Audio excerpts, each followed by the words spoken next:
12ஆம் வகுப்பின் சிறப்பு தமிழ் பாடப்பகுதியில் அமைந்துள்ள அறவியல் இலக்கியங்கள் பகுதியில் அமைந்துள்ள முக்கிய வினாக்கள். 1. அறம் என்பது யாது? மனிதன் தனக்கென வரையறுத்து கொண்ட ஒழுக்கமுறைகளின் தொகுதியே அறமாகும். 2. அறம் என்ற சொல்லை எவ்வாறு பிரிக்கலாம்? அறு + அம் என்று தீமையை அறுப்பது நீக்குவது என்றும், அறு + அம் அறுதி செய்வது கடமைகளை வரையறுப்பது என்றும் பிரிக்கலாம்.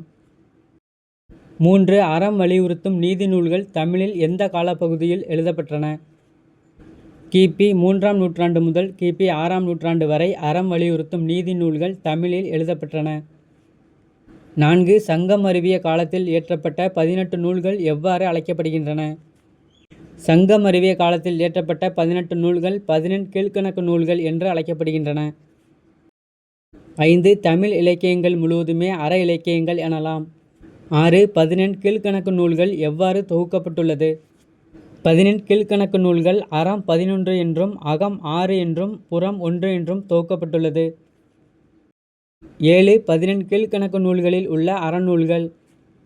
1. திருக்குறள், 2. நாலடியார், 3. நான்மணிக்கடிகை, 4. இன்னார்நாற்பது, 5. இனியவை 40, 6. திரிகடுகம், 7. ஆசாரக்கோவை, 8. பழமொழி 400, 9. சிறுபஞ்சமூலம், 10. ஏலாதி, 11. முதுமொழிக்காஞ்சி ஆகிய 11ம் அறநூல்களாகும்.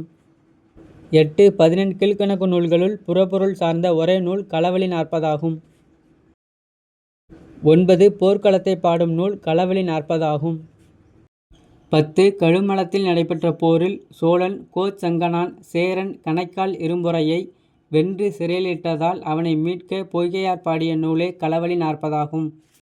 11. அறநூல்களில் இயற்றிய ஆசிரியர்கள்.